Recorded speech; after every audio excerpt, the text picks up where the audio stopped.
जय गुरु जी। संगत जी, अक्सर हम सोचते हैं ना कि हमने तो जीवन में कभी कोई पाप नहीं किया, फिर भी हमारे जीवन में कष्ट क्यों है। संगत जी, आपको पता है इसका क्या कारण है? जब हम किसी की निंदा करते हैं, चुगली करते हैं तो हमें आनंद बड़ा आता है, पर ये नहीं पता कि उस व्यक्ति के पाप हम अपने ऊपर ले लेते हैं और हमारे पुण्य उसको ट्रांसफर हो जाते हैं। गुरुबानी में भी साफ साफ लिखा हुआ है कि जब तक तुम किसी की निंदा, चुगली, बुराई करना नहीं छोड़ोगे, तुम्हारा पूजा पाठ, जप, तप सब निष्फल है, कोई उसका फल तुम्हें नहीं मिल सकता है। निंदा करने का मतलब ही है किसी के मैले कपड़े धोना। संगत जी, एक बहुत ही प्यारी घटना जिसको मैं आप लोगों के साथ शेयर करूंगी, जिससे हमें पता चलता है कि निंदा करने का क्या परिणाम होता है।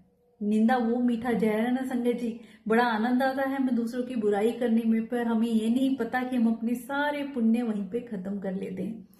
एक राजा जो अपने महल में काफी सारे ब्राह्मणों को भोजन करा रहा था, तो जब वो भोजन बनाया जा रहा था तो ऊपर से एक चील अपने मुंह में सांप को लेते हुए वहां से गुजरती है और सांप बचाव की कोशिश में सांप के मुंह से कुछ जहर की बूंदे उस भोजन में गिर जाती है। अब वो रसोइया जहां भोजन बना रहा था उसको भी नहीं पता, और जैसे ही वो भोजन बाकी ब्राह्मणों को परोसा जाता है, सारे ब्राह्मण मर जाते हैं। राजा बड़ा दुखी होता है। वो समझता है कि इतने सारे ब्राह्मणों की हत्या का मेरे पे ही बात आएगी, इतने लोगों की हत्या हो गई, उसका मन बड़ा परेशान रहता है। अब बात धर्मराज तक पहुंचती है। संगत जी, वो भी कंफ्यूज हो जाते हैं कि इतने सारे ब्राह्मणों की हत्या का पाप किसको दिया जाए। क्या राजा को, जिसे पता ही नहीं था? क्या उस रसोइये को, उसको भी नहीं पता था? और इसमें चील की क्या गलती है?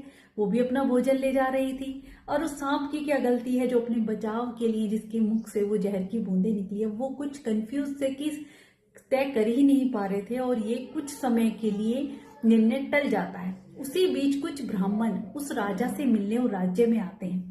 तो उन्हें एक महिला मिलती है और महिला से कहते हैं कि इस राजा का पता बताइए। तो महिला बता देती है और कहती है, जरा बच के रहना, आपको नहीं पता कि ये राजा आप जैसे ब्राह्मणों को अपने महल में बुलाकर जहर दे के मार देता है। और संगत जी, जैसे ही महिला ने ये वचन बोले, तुरंत धर्मराज को पापी का पता चल गया कि इतने सारे ब्राह्मणों की हत्या का दोष किसको देना है? उस महिला को, क्योंकि उसने निंदा करी।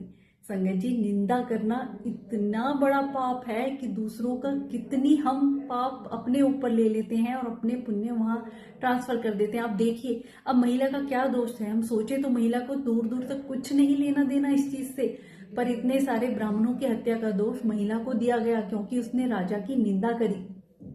तो इसमें यही बताया गया, जब हम किसी की निंदा करते हैं ना, हमें बड़ा आनंद आता है। तो इसमें राजा के सामने जब ब्राह्मणों की हत्या हुई, राजा को कोई आनंद नहीं आया, और ना उस रसोई को कोई आनंद आया, ना ही उस चील को, ना ही उस सांप को, पर उस महिला को ये बात कहने में बड़ा आनंद आया। इसीलिए उन सारे ब्राह्मणों की हत्या का पाप उस महिला को लगा। अब आप सोचिए कि निंदा करना कितना खतरनाक है। और हम जैसे किसी की निंदा कर रहे हैं, बात बातों में चार लोगों के सामने उसकी बुराई करी, उसको नीचा दिखाने की कोशिश करी, ये सबसे गलत बात है संगत जी। हम चाहे जीवन में कितना ही जप तप पूजा पाठ कर लें, वो जब तक नहीं लगेगा जब तक हम निंदा करने नहीं छोड़ेंगे। निंदा करने से गुरुजी महाराज ने भी कहा था कि तुम किसी की निंदा करते हो, किसी से ईर्ष्या करते हो, तो कितने सालों पूजा पाठ में तुम पीछे चले जाते हो।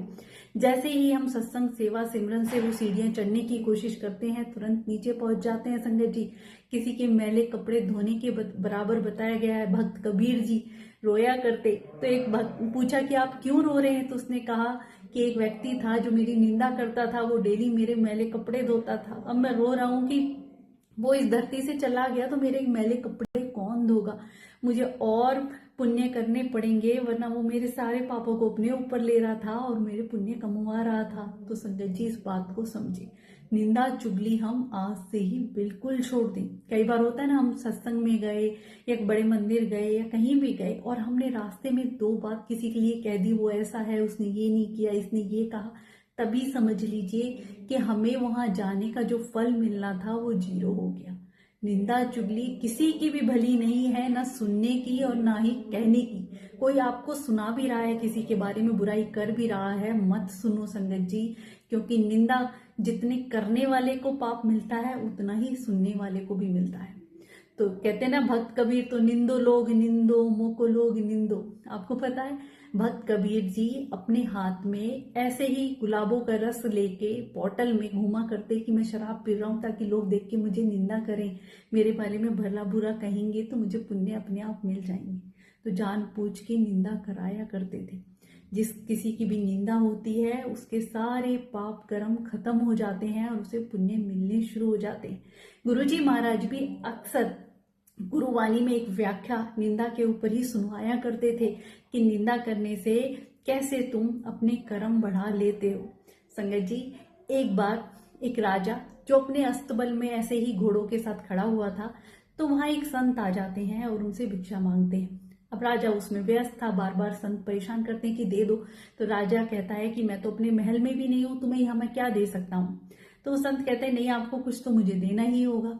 अब बार बार संत के कहने से राजा बड़ा गुस्से में आ जाता है और अस्तबल में वो घोड़े की लीद लेके ही उस संत की झोली में डाल देता है, उसके पात्र में।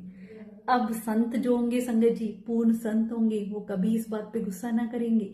वो मुस्कुरा देते हैं और कहते हैं तेरा भला हो और तुझे जो भी तूने मुझे दिया है तुझे दुगना तिगना चौगना होके जरूर मिले। संगत जी, और वो संत वहां से चले जाते हैं। अब कुछ दिनों बाद राजा एक बार जंगल में जाते हैं और वहीं पे उस संत की झोपड़ी देखते हैं जहाँ पे थोड़ा सा उजाला होता है। पर क्या देखते हैं, संत की झोपड़ी के सामने इतना पहाड़ लीद का, घोड़े की लीद का इतना बड़ा पहाड़ बना हुआ है। तो वो अंदर जाते हैं और संत से कहते हैं आप यहाँ कैसे रहते हैं इतनी दुर्गंध में, इतना लीद का यहाँ ऐसे पहाड़ बना हुआ है, ऐसी क्या मजबूरी है आपकी। तो संत कहते हैं तुम्हारा ही तो दिया हुआ है, तुम भूल गए जब तुमने मुझे भिक्षा में लीद दी थी और मैंने तुम्हें वरदान मतलब आशीर्वाद दिया था कि ये चौगना हो जाएगा, तो ये पहाड़ ऐसे ही खड़ा हुआ है और तुम्हें पता है ये तुम्हें ही मिलेगा, लौट के तुम्हारे पास ही आएगा, तुम्हें ही खत्म करना पड़ेगा। अब राजा डर जाता है, घबरा जाता है कि संत कैसी बात कर रहे हैं। तो संत कहते हैं ये सारा तुम्हें खा के ही खत्म करना पड़ेगा। राजा रोने लग जाता है, मेरे से बहुत भारी गलती हो गई, आप मुझे क्षमा करें, कुछ तो ऐसा उपाय होगा जिसे कम हो सके या मेरे कर्म कट सके।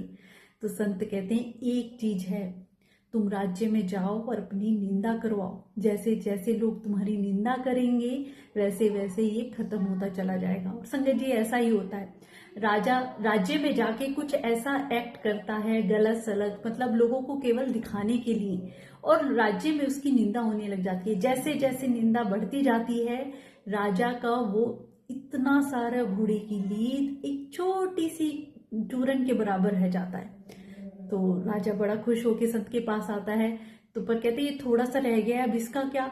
तो संत कहता है ये तो तुम्हारे कर्म है, ये तो तुम्हें ही भुगतना पड़ेगा, ये तो तुम चाहे चूरन बना के खाओ चाहे फंकी लेके खाओ, ये तो तुम्हें खानी ही पड़ेगी घोड़े की लीद। पर आप देखिए संगत जी, पहाड़ जैसी लीद, राजा के इतने बड़े पाप कर्म कैसे खत्म हो गए जब लोगों ने उनकी निंदा करी। तो समझ लीजिए अगर लोग हमारी निंदा कर रहे हैं तो हमारे पाप खत्म कर रहे हैं। हमें निंदा करने वालों से जलना नहीं है, उन्हें गलत सलत नहीं कहना है, बल्कि उनका शुक्राना कहना है, क्योंकि हमारे पाप खत्म हो रहे हैं। और भूल के भी हमें किसी की निंदा नहीं करनी है, क्योंकि हमें किसी के पाप अपने ऊपर नहीं लेने हैं और हमारे पुण्य उसको ट्रांसफर हो जाते हैं। आपने देखा राजा का कितना बड़ा पाप निंदा करवाने से ही खत्म हो गया। तो अगर आपके भी आसपास कोई लोग आपकी बुराई करते हैं, पीठ पीछे आपको कुछ कहते हैं, तो कभी दुखी ना हो बल्कि उनका शुक्राना करें। हाँ, हमें कभी भी भूल से कभी भी किसी की बुराई नहीं करनी है।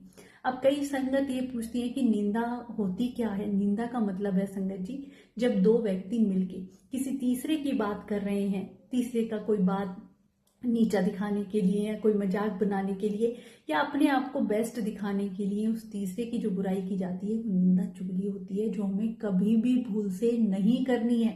क्योंकि गुरुजी के पास भी जब भी कोई संगत आया करती, एक आंटी जो फॉरेन कंट्री से आया करती, तो अपने यहाँ आके रिश्तेदारों के पास रुकती थी, और जब गुरुजी महाराज के मंदिर के डेज होते थे गुरुजी के पास जाती थी।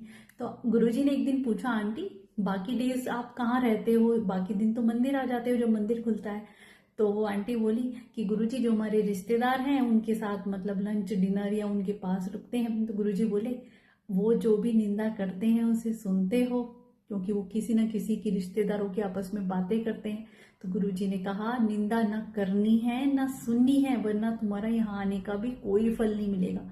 उस दिन से आंटी ने ये बात ध्यान रखी कि गुरुजी महाराज को भी निंदा चुगली बिल्कुल पसंद नहीं है।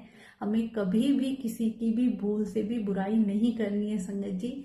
आज से हम सारी संगत यही प्रण लेते हैं कि हम अपने जीवन में निंदा चुगली इनको बिल्कुल हटा देंगे, कभी किसी की बुराई नहीं करेंगे। जब भी कोई अगर आपके सामने भी करता है, उस समय अगर कोई बड़ा है जिसको आप मना भी नहीं कर सकते हैं, तो मंत्र जाप शुरू कर दें। मतलब ऐसा करें कि आप वो कुछ कह रहा है आप सुन भी नहीं रहे हैं, क्योंकि सुनने वाले को भी निंदा का जो पाप है वो उसमें हिस्सेदार हो जाता है। तो हमें कभी भी किसी की निंदा भूल से ना करनी है ना सुननी है। हाँ, हमारी कोई निंदा करता है ना तो हमें खुश होना है, क्योंकि वो हमारे मैले कपड़े धो रहा है। संगत जी, मुझे लगता है कि ये दो कहानियां, जो भी घटनाएं सुन के हमें अपने जीवन में ये बात जरूर अपना लेनी चाहिए, जो गुरुजी भी हमें सिखा के गए कि हमें कभी किसी की निंदा नहीं करनी है। शुक्राना गुरुजी।